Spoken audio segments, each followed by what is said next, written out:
magaalada Bangal ee ismaamulka Tana River ayaa lagu qabtay xaflad si heer sare ah loo soo agaasimay oo ay ka soo qayb galeen qaar ka mid ah odayaasha, mukaasha, waxgaradka iyo bulshada qaybaheeda kala duwan. madashani ayaa lagu dabaaldegayay tafsiir Quraan ah halkaasi ku soo gabagaboobay kadib 3 sano oo halkaasi ka socday, waxaana isla markaana tafsiirkaasi muslimiinta u soo gudbinayay Sheekh Daahir Maxamed Axmed oo ku magac dheer Jigre. قرآن تفسير الرسول لغوصة وقبين لغونا بالعيسان وأنا معي لأهي إن شاء الله حفظنا إلينا من الأولا إلى جدول الكيدين وقام بغوصة العيسان إن شاء الله من الأولا إلى حفظنا إن شاء الله تعالى ويوسع العيسان كو افتتاح القرآن الكريم كلمة التحريم كترحيب فضل القرآن وأهله الإعراض عن القرآن وجرمه فضل العلم والعلماء آداب المتعلم وحدة المسلمين وإصلاح ذات بين فضل الذكر آفة اللسان اليوم الله ياشي مقالتها مسؤوليتها كاها يمامك دولتها وحكتها ويانا إن شاء الله تعالى من البيتبع مقام كيسان وعنها. muslimiintii dhammaantood halkaasi ka soo qayb galay ayaa si weyn u soo dhaweeyay dadaalka ay culimmadani wadaan, iyagoo bulshada ugu baaqay inay ka faa'iideystaan mowduucyada noocan oo kale ah. qofkani hadduu kitaabka quraanka uu ka fogaado waa baraka beele, waa hanuun beele, waa iimaan beele, waa maciisho beele.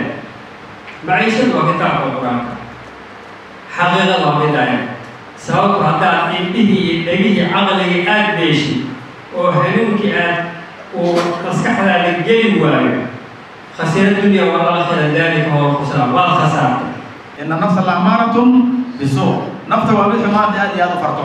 walaalayaalow waxaan leenahay odayaasha iyo dhalinyarada iyo gabdhaha iyo wiilasha kulligoodba sidaasi waxay ku socon karaan ma ahan dhacda ha la xirto. diinta islaamka hoos bay u taalla, dhulka la dhigay. ninkii diinta iyo kor qaada macana hadee waxaa laga yaabaa niyadiisa inay xoolo iyo wax xasaasay galaan. culimadana in diinta ay ku xidhaan maal ha ka dhaafaan iyo jaah iyo sharaf iyo weji. caamada iyo dadkan hoosena waxaan leenahay meesha hadda aad ku sugan tihiin meel lagu sugnaan karo ilaahay lagu caabudi kara ma ahee diinta islaamka barta, sharaf isku yeela, kor u socda. nin kasta intaad fursadda haysato waa intay nafta kugu jirtee kitaabka qur-aanka baro. haddaad baratoo taqaanood lafdigiisa garana tafsiirkiisa macnihiisa ku darso. ilaahay baa kula hadlaya, ilaahay hadalkiisana ma garanaysa. الجهل نار لدين المرء يريقه، العلم ماء إليم لماجي لتلك النار يطفيها. ina zima ile ujinga ambayo ulikuwa inachoma dini yako yote, inaondoa.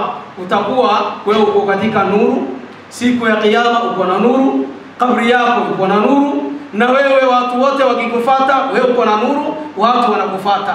Mwenyezi Mungu atujalie miongoni katika wale ambaye wamepokea Qur'ani, wameamini Qur'ani, wamesoma, wakafaidika, wanafuata, wanatumia, wanaongoza watu.